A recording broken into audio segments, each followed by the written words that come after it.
Are you still an unfortunate Battlefield fan abusing yourself day in, day out, forcing yourself to play Battlefield 2042 because you'll never get your $70 back, and the sunk cost fallacy has become too strong? Well boy, do I have news for you. You no longer need to play anything the Battlefield franchise has recently vomited up after eating itself from the inside repeatedly, because BattleBit is here. Yeah, baby! That's what I've been waiting for. That's what it's all about. Woo! With far more content than any AAA FPS title have launched with in the last 5 years minimum. To put it into perspective of just how much content this game has at launch, there are 6 classes, 7 ground vehicles, 2 water vehicles, 4 air vehicles, 200 ranks and prestige ranks, community servers, 8 game modes, 39 weapons, 78 attachments, 17 unique destructible maps, proximity chat, a 256 player mode, 128 player mode, and a 64 player mode, all for the steep, unimaginable, and unfathomable price of $15. This right here is my favorite thing ever in the history of forever. No, I'm not joking. This game is a mere $15 despite having more content than any Battlefield game at launch. In the most positive way possible, this game has truly killed any minute amount of love I still harbored for the Battlefield franchise. After all, this is clearly the superior title. It released with a scoreboard at launch. Impossible. And I just want to preface the majority of this video by pointing out the fact graphics don't fucking matter for the 2 dickheads who have already probably gone down into the comment section to whine like children about how this isn't pretty enough. Fuck you. As pretty as Battlefield 1 and 5 are, not you, gameplay will forever reign free, and that is the ridiculously simple reason as to why BattleBit is currently soaring above 2042 and dominating the Steam top sellers list, sweeping past the competition with the only title exceeding it currently being CSGO, a free-to-play game that frankly cannot be outperformed at this point. Just like with Starship Troopers Extermination, BattleBit Remastered has launched into one of the most tremendous early access experiences I've had the pleasure of enjoying. Not only have I come across 0 cheaters, but I've also been exposed to a grand total of 0 technical issues. This game was made by 3 glorious chads, and what they've done here is frankly remarkable. Also, just like with Starship Extermination, the community for this title is a true delight. Whether you encounter some unusual activities in the workplace, You're upset, crying, little boy crying. Wah.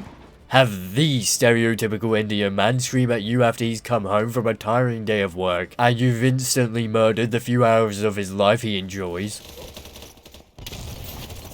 Fuck you, man! Fuck you! Fuck you, man! Fuck you! Fuck you, man! Or your teammates screeching at each other in the pre-game lobby. I'm reporting all of you. I'm reporting all of you. Oh, I've had enough. I can't believe this. It's safe to say the best aspect of any online game is the community, and undeniably the proximity chat and or death chats. Although many AAA developers have cowardly strayed away from its implementation, indie studios like Offworld Industries and the 3 legendary individuals who solely made BattleBit have thankfully brought this back into the spotlight and showed just how awesome proximity chat can be if done right. With almost all of the environment being fully destructible, this game is complete chaos all the time, and it becomes undoubtable fun deranged action in that glorious 256 player versus player mode. When you have team sizes of 127 people on either side on some small maps, there is an endless supply of adrenaline junkie action, and I love it. Unlike with Battlefield 2042's multiplayer, in this any attempt to avoid other players is utterly futile, especially with the tactical equipment available to the player. The versatility of sledgehammers here is delightful. Who doesn't love smashing their own pathway throughout the map? Even if we ignore the sledgehammer, BattleBit has reinvigorated my desire to taunt other players with C4. Utilizing equipment such as C4 to blow up the floor of buildings as a means of opening up new avenues of shooting the poor unaware smuck above you has never been more satisfying. My addiction to this true masterpiece is nothing short of positive, but for those of you who want a far more calm version of the game, do not worry, as they offer both a 64-player mode and a 32-player mode. Along with that, for you armor/squad fans, the developers have stated their intentions to implement a mode predominantly similar to those where teamfire is enabled. As previously mentioned, the modes available here are fantastic. All of them can also be played at night along with night vision goggles if you and your fellow soldiers vote to play at night in the post-game lobby. Did you hear that, 343? It is in fact possible to implement post-game lobbies in 2023. However, what are the core modes? Well, you have basically exactly what you'd expect to see if we weren't in the year 2023, where games regularly release entirely unfinished or practically unplayable because of impossibly poor optimization, aka Conquest, Rush, Domination, and Frontlines. In terms of the wonderful classes available, there are 6 of them, all of which are honestly brilliantly balanced, going from your basic bitch assault class to tactical officers under the leadership class. If you're understandably worried about overpriced microtransactions or poor cosmetics in general, don't. There are no microtransactions. That's what I'm talking about! That's why he's the MVP! That's why he's the GOAT!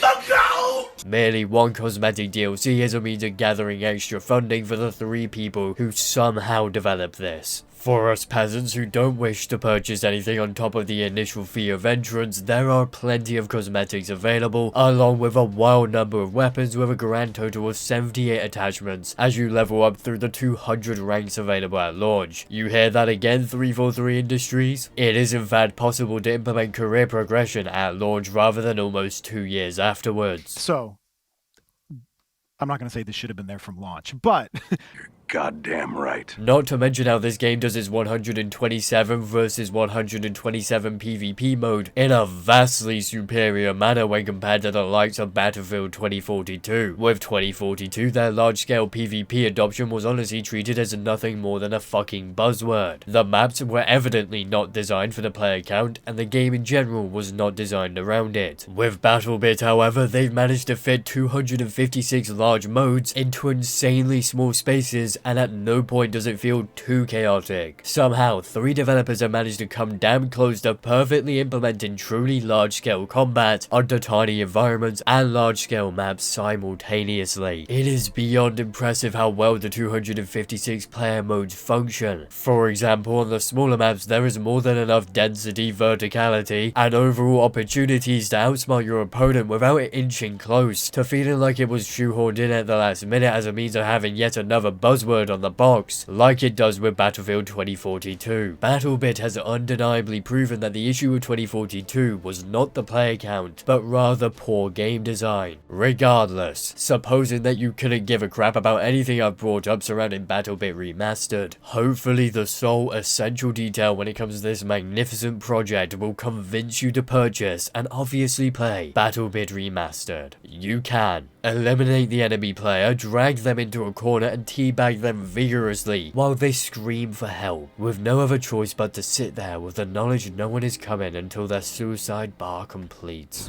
No. Wait. Wait. However, it is unfortunately not all sunshine and rainbows here. The total inability to edit your loadouts outside of matches is certainly a questionable decision. These should be baked into main menu tabs, not features locked into the time frame you should be engaging with the game and not going AFK. On the other hand, it may not cause AFK players, but nevertheless, it will decrease the percentage of users who are actively playing around with all of the weapons and or attachments offered to them here. And my only real complaint when it comes to the graphical side of things is that even though I am aware this is a low poly title and it is intentionally as such, I do believe there could be some work when it comes to interior lighting, as sometimes the interior of buildings does fall slightly flat, which could certainly be viably solved through the implementation of better global illumination without affecting people's performance too much, since it's been made abundantly clear the developers want this to be as accessible as possible. Overall, BattleBit Remastered most certainly deserves all all of the praise it is receiving across the board, and I have damn near no complaints towards it. This is a brilliant title made by brilliant people, and I cannot wait to see how this game evolves throughout its early access lifecycle and hopefully beyond. And with all of that being said, we have finally come to the end of my review of BattleBit Remastered, which means I am now obligated to beg you to do all the things YouTubers love to beg you to do, aka check out the Discord server, the Twitter, as well as like, comment, and subscribe. So I will see you all in the next video. Man. You're an angel. Just coming. Oh,